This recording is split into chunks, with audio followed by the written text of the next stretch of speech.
Assalamualaikum warahmatullahi wabarakatuh.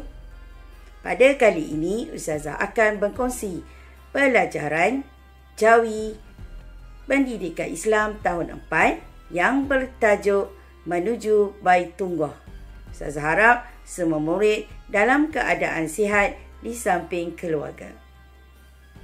Pada kali ini, kita akan belajar bidang Jawi tahun 4 yang bertajuk Menuju Baitullah pada muka surat 76 dan 77. Murid-murid boleh perhatikan gambar yang terdapat di dalam buku teks tersebut. Pada gambar tersebut, terdapat berbagai barang yang dijual untuk pergi menunaikan haji. Pada kali ini, kita akan kaitkan pelajaran kita dengan kata pinjaman bahasa Arab. Standard kandungan pembelajaran kita pada hari ini ialah mengenal, membaca, menulis perkataan pinjaman bahasa Arab dengan betul secara beradab dan istiqamah. Standard pembelajaran pula ialah 7.3.1 ialah membaca perkataan bahasa Arab dengan betul. Yang kedua iaitu menulis perkataan pinjaman bahasa Arab dengan betul.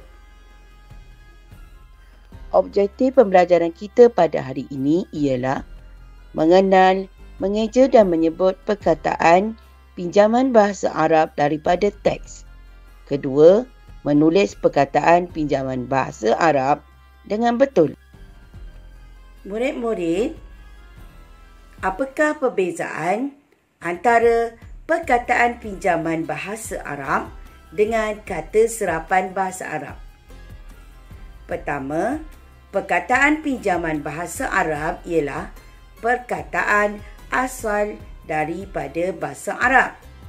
Diambil di dalam bahasa Melayu, kemudian dikekalkan ejaannya. Contoh perkataan pinjaman bahasa Arab ialah tayamum, ihram, doa dan sebagainya. Manakala perkataan serapan bahasa Arab ialah perkataan asal daripada bahasa Arab, diambil daripada bahasa Melayu dan ditulis mengikut sebutan.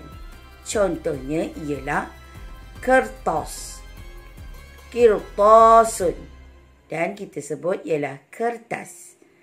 Berikut adalah kata serapan bahasa Arab.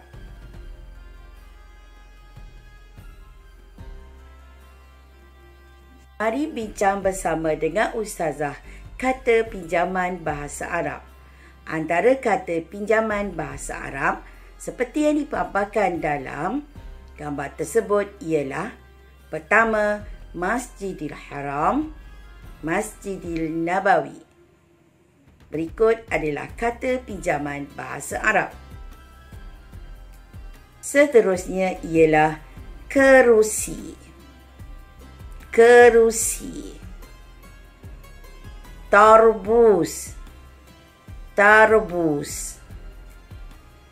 Gambar seterusnya ialah tabung impak, tabung impak. Yang kedua ialah sejadah, sejadah. Papan rehal, papan rehal. Tulisan khat, tulisan khat. Seterusnya ialah Mashaf Al-Quran, Mashaf Al-Quran. Kitab hadis, kitab hadis. Jubah, jubah. Air zam-zam, air zam-zam.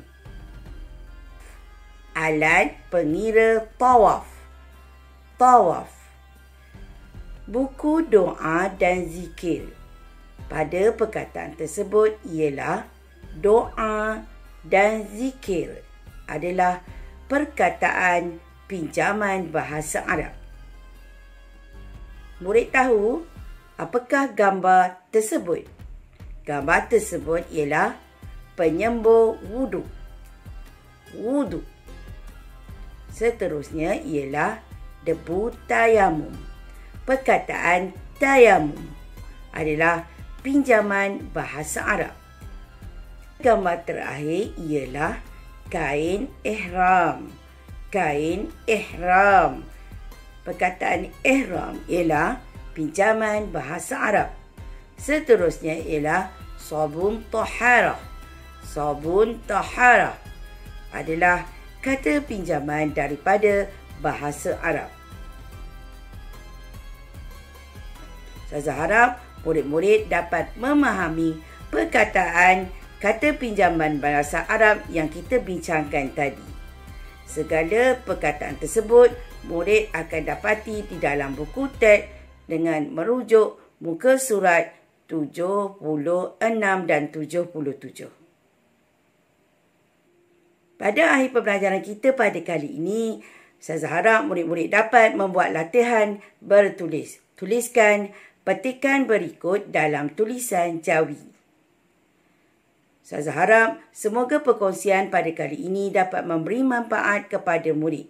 Semoga terus berusaha dan mendapat kejayaan cemerlang pada masa akan datang. Jangan lupa ya murid-murid, ulang kaji perkataan pinjaman bahasa Arab yang dikongsikan oleh Ustazah tadi. Semoga kita berjumpa di lain kali.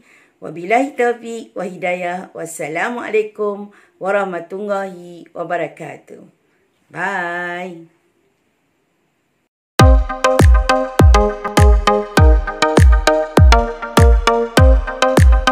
Jangan lupa